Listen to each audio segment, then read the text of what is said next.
Our partnerships will be with the Wokingham Council, the Reading Council, Caversham Tennis Club, Caversham Park. So we've got all the clubs and the schools we're already involved in. We're just going to grow that.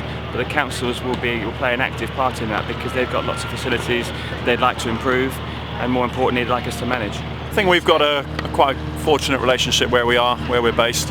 I know there are still tennis clubs around who would straight away say no to anyone else that comes in, or even if they're not wearing the right sort of stuff, if they're not wearing all white, if they've got a bit too much black on their t-shirt or something, they might get turned away.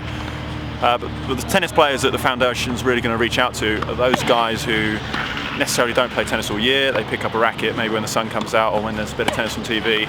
They go down to where they think the tennis courts are and they get turned away, and that's what you really need to get away from. So the parks and opening up secondary schools to the public will be a great thing.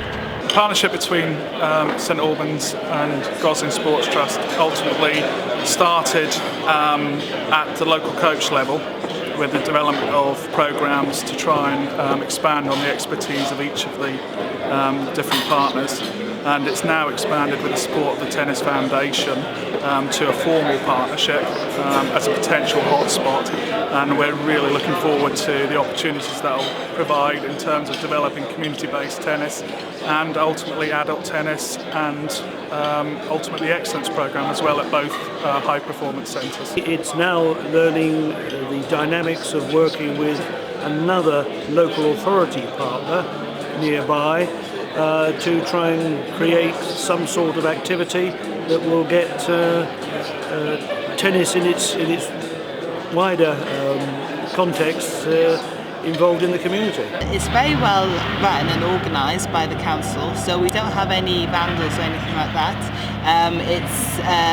There's about 15 different sports in that area, as well as Tottenham Hotspur next to us, and we work with Tottenham Hotspur on our summer programme, and we do open days with them and everything like that. But there's also things like karate, athletics, everything is in that side. But we're probably the first tennis club that's been in that area for a long time, so everyone's quite excited about it.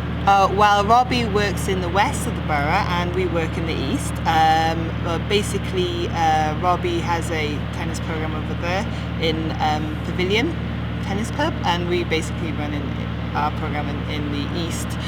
But we're trying as a borough to all the clubs to work together, including the private members clubs, and because the boundaries are really blurring now between the private clubs and the public courts, and we want to set up a tennis forum so that everyone's working together, so that all our talented kids, so we know where all the talented kids are, the coaches can work together, learn from one another, share knowledge on new things that are coming through, and also so we can get more funding coming through. So basically more kids playing tennis and adults, as well as the best kids coming through and having a clear path so they can become champions in the future.